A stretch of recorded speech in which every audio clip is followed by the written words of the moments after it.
Hey guys, welcome to part 2 of building a procedural planet in Blender. Today we're going to be working on the coloring and the temperature, ice caps, that sort of thing. So I'm going to be picking up where I left off last time. So go watch that if you haven't.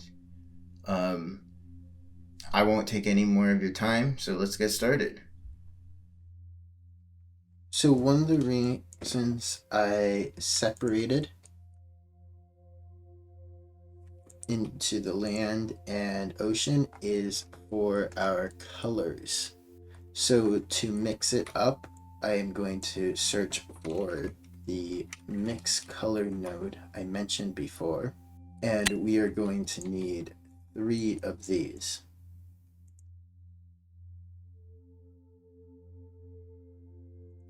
So I'm going to connect the land topography to this factor, ocean to this, and sea level into this one, and connect the two results to A and B.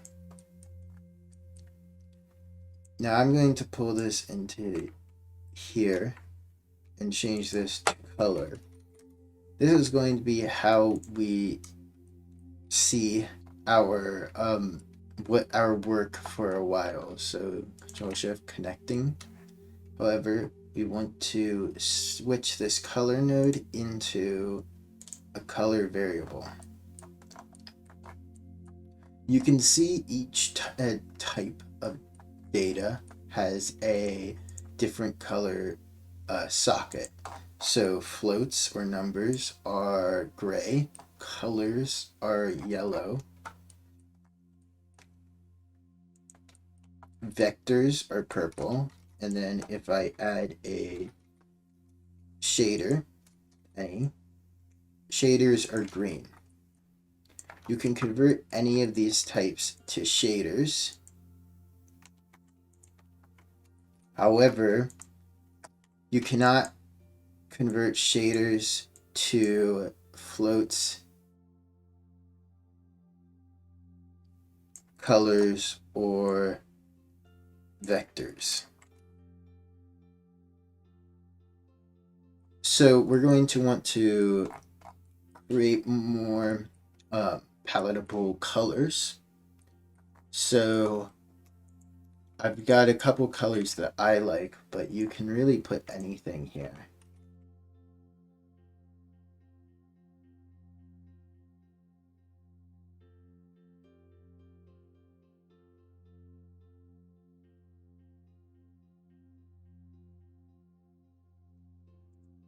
Now I want to add some very simple deserts.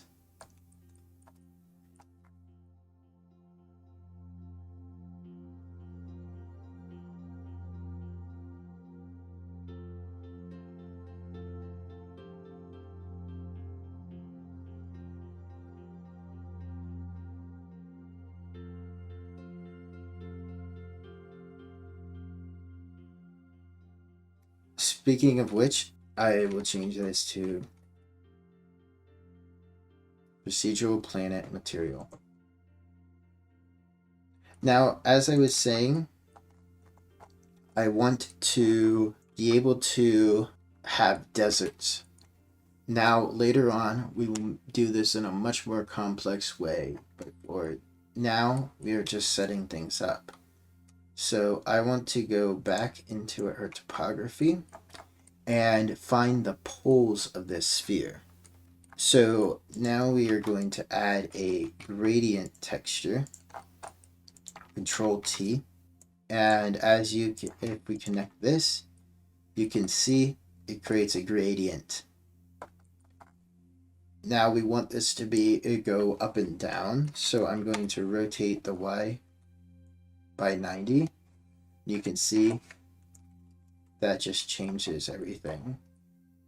However, we don't want black to white, so pressing Shift and adding a color lamp node, we can select, drag this here.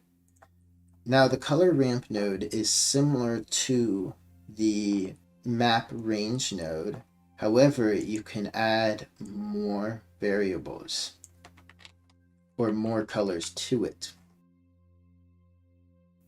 I want to add a line in the direct center and change this to black. Click this one again and change it to white. Under linear, you can see there is many different interpolations. We will use all of these in this project, but just for a quick view, and pull this into here. Linear, as you might see, will directly go from one point to the other. Ease is just a little more smooth. Cardinal is a strange one. I tend to not use it except for in specific situations. B-spline is when you want very smooth, but it can give some strange results and be more difficult to control, as you can see. And then constant will make the jumps between very sharp. So for this one, this is one of the few situations in which I would use cardinal, because when I was playing around, I found that it was even smoother than ease. So once again, I'm going to add a frame. Now we are also going to want this out of this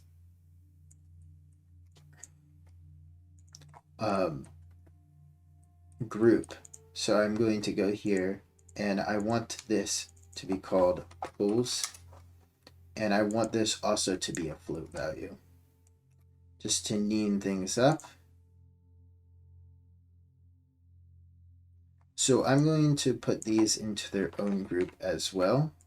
Call it color.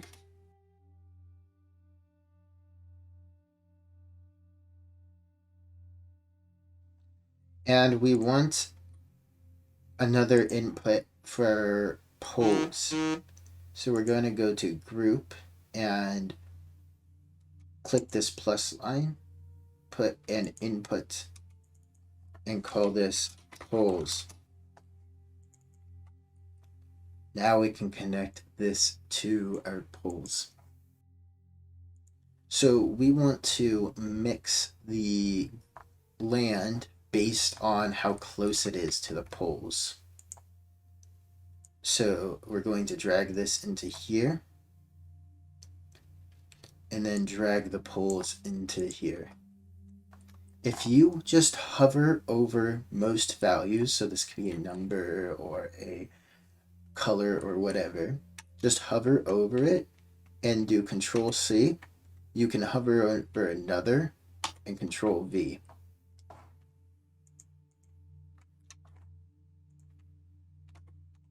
So you can see I did it here. I just copied a value from my test. Now this is a little more desert than we want. So again, I'm going to add a color ramp node. And we want to move this white further down, or set it to ease first so we get a little smoother transition. And then put it right around 1.4 should be good. So we're going to want to add temperature controls eventually, or soon. So one of the ways to do this is add a math node. Now I should mention, if you go to Shift A and click search, it will be a history of things you've created, which can be useful. So changing this to subtract, we can see this modifies things. So we want to access to their temperature all the way from out here. So I'm going to add a new input called temperature underneath sea level. and create one also in color. Pull this temperature into that one. And now we have access to our temperature. Now pulling this into the subtraction, you can see we can affect here. However, we want a little bit more control. So once again, I'm going to add a map range node. And some values I found good for this is around -1.3 or so. Going back to here, I also want to set this temperature to 0 to 1 and set the default to 0.5, which will be where our state is currently, roughly.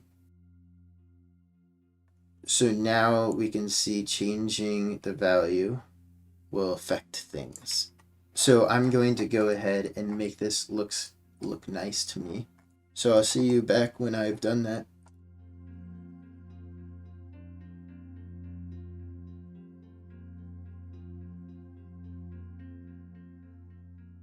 Just to interrupt, this value is technically not the sea level, since our sea level was a number. And this is giving us a mask, as in a black and white image, to tell what part is what. So I changed this to ocean mask.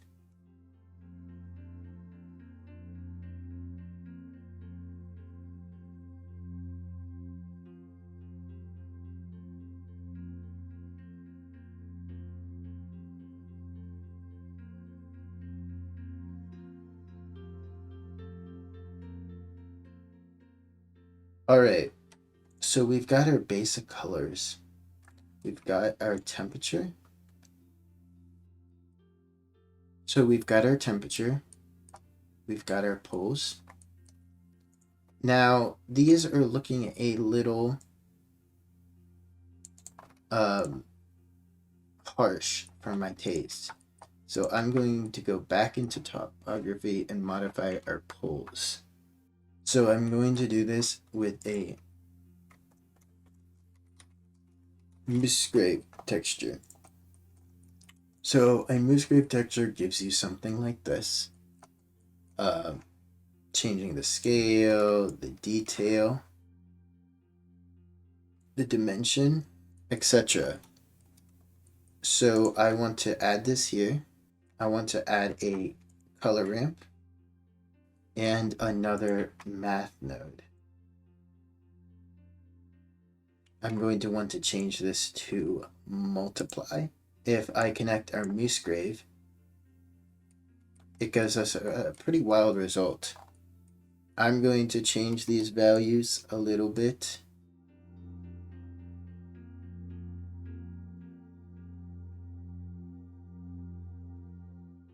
Now this is still a little darker, so I'm going to change the value to be around 0.4 or so. A little closer.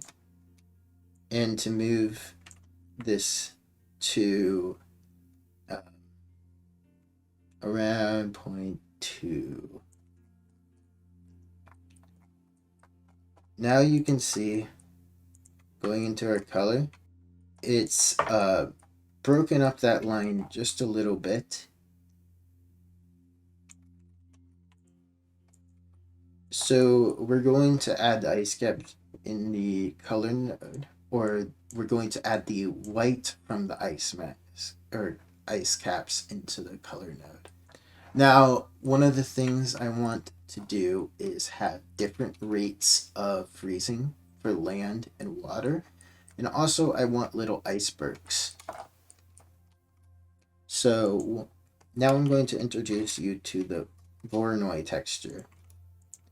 Now looking at the Voronoi texture, you can see it gives us this pattern. For this Voronoi texture, I want to set the scale about to 200. I also want to switch this to distance to edge. If I move this back, you can see instead of giving us those colors, it gives us, well, the distance to the edge. So go back to 200. So I want to set the detail to 15. The roughness to around 6. And this to 0.6 or so. Now, one of the features that's interesting about the new Voronoi texture in 4.0, 4.2 is you can increase the fractal effect. So as you can see, as you turn up detail, it will split up the Voronoi more and more. However, for our purposes, this is right around what I wanted. So it's going to give us these main icebergs and then give those icebergs little cracks. So now I'm going to create a group out of this. Now this is more inputs than we need. So all I really need is this scale. And I'm going to make that iceberg scale. And now I'm going to switch this to ice mask. So the way we're going to make this a mask is similar to before. We're going to add this time a greater than. And then you can see affecting that will affect the icebergs. And you can see this is exactly what we wanted. So we will need a couple more inputs. So I'm going to be creating those. First up, this is temperature. We're going to need our land topography, our ocean mask, our poles, and I will order them like this. And to connect these into here.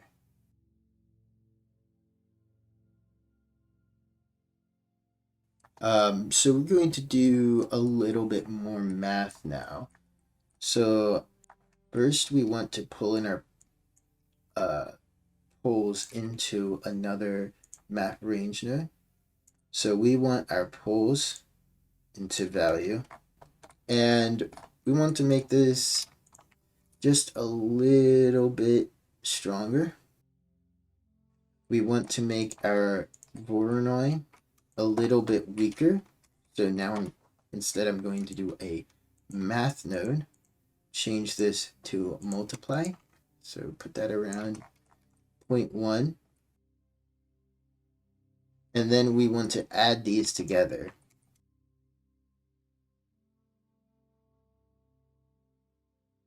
You can see now we've got icebergs near the poles, and changing the temperature changes how far they are.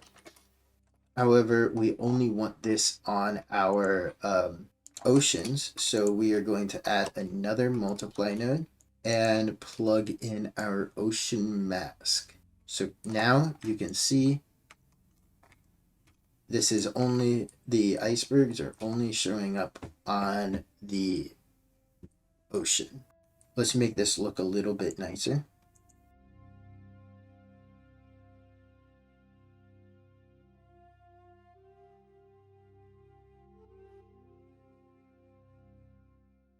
Now I'm going to create the land section.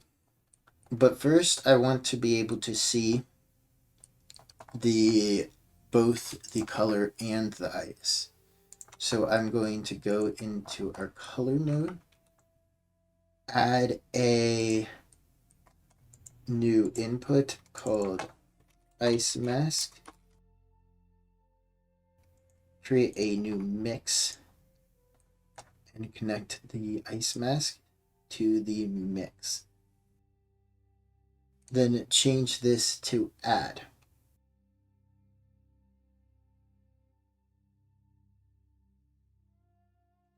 So now if we connect ice mask to ice mask here, you can see, we can see, you can see, we can see ice. And go in here, and I am going to add our land.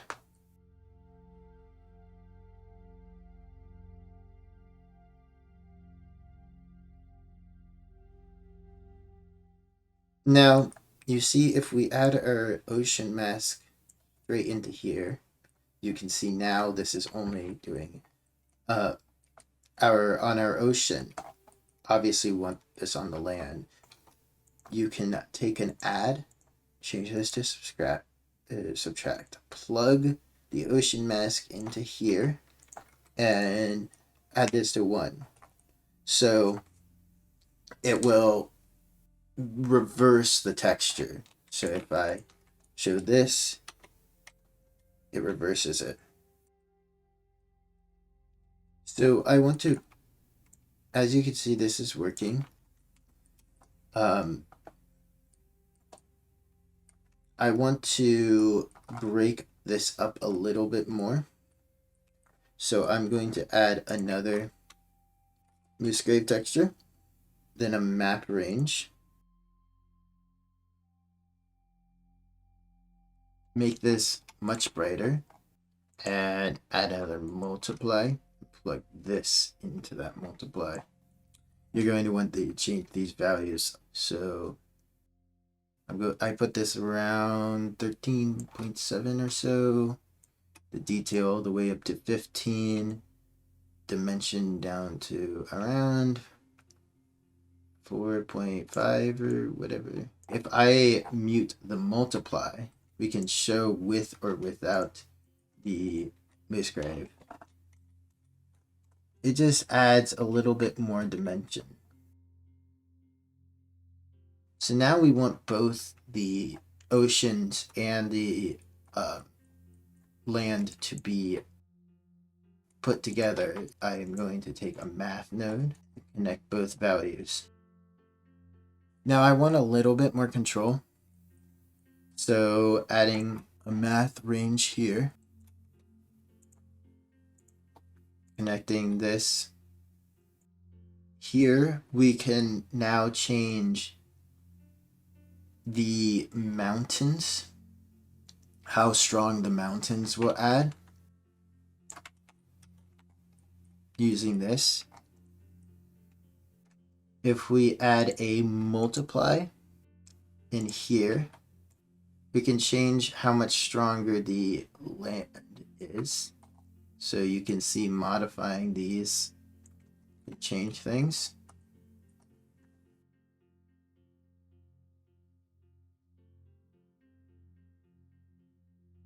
To give a little bit more control over the ocean, I'm going to add a multiply chain here.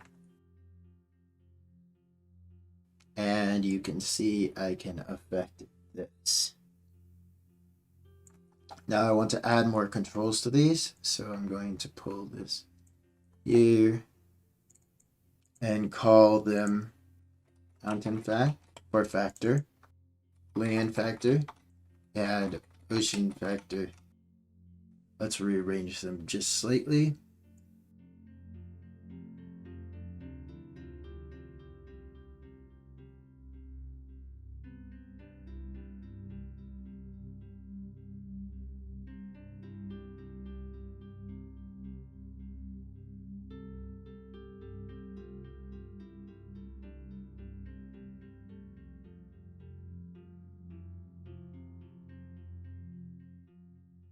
All right, that's looking a little bit nicer.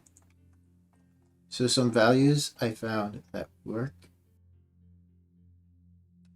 I forgot. This I changed to around 0.15. Another good practice is if you do have factors, change the subtype to factor. This will give them an actual icon or slider graphic.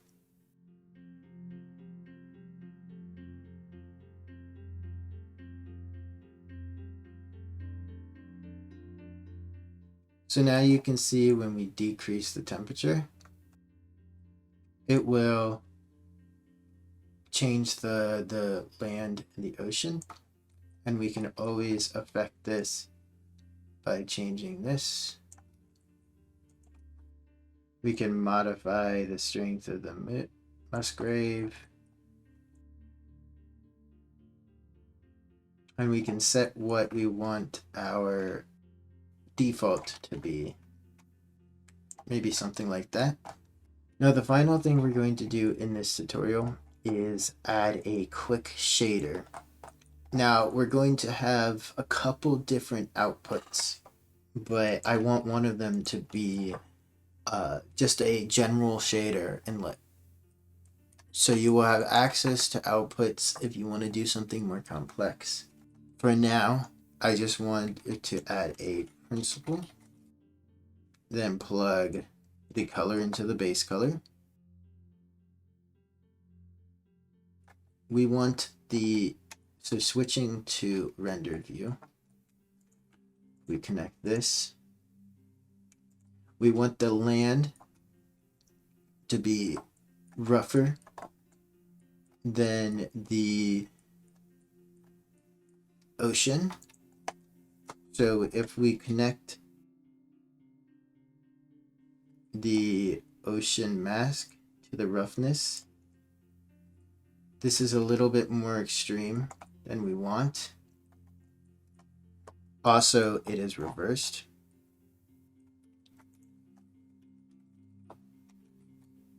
So we're going to add our trusty map range node. Change this to here. Then you might want this a little less.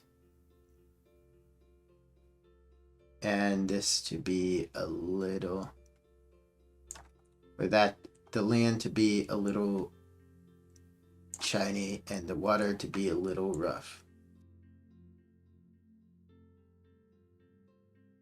Then we're going to want to add a bump node.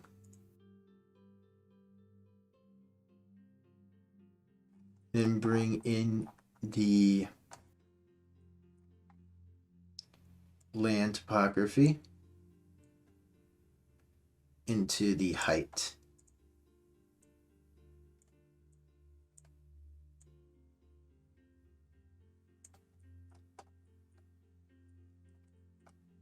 Now we also want a little bit of bump on the ocean, but we want to control that. So I'm going to grab a math node and change this to multiply add. So this will just take this value, multiply it by this, and then add this. So I want to actually put the land topography here. And then I want to put the ocean topography here. And that way we can control how strong the ocean is. We also want to add the ice mask to the multiply add.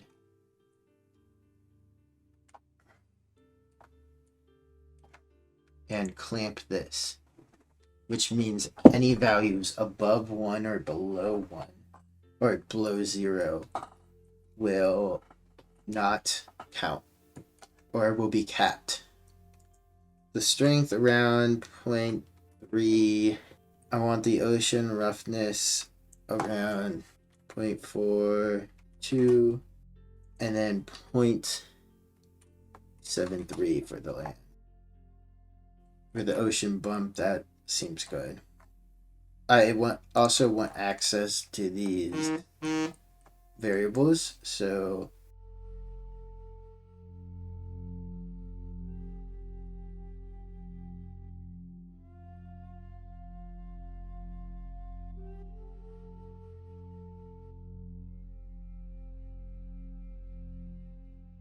and then make this all nice.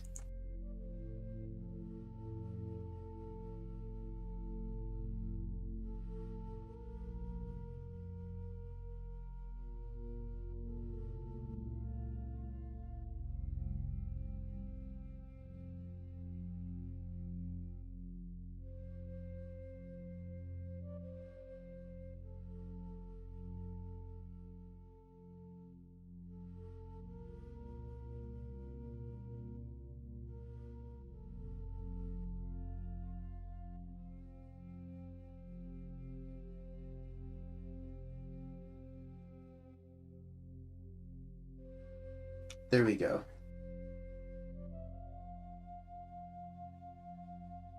So now you can see we've got pretty much the basics set up for our shader. We won't really be changing this general layout of the material, though we will be adding much more.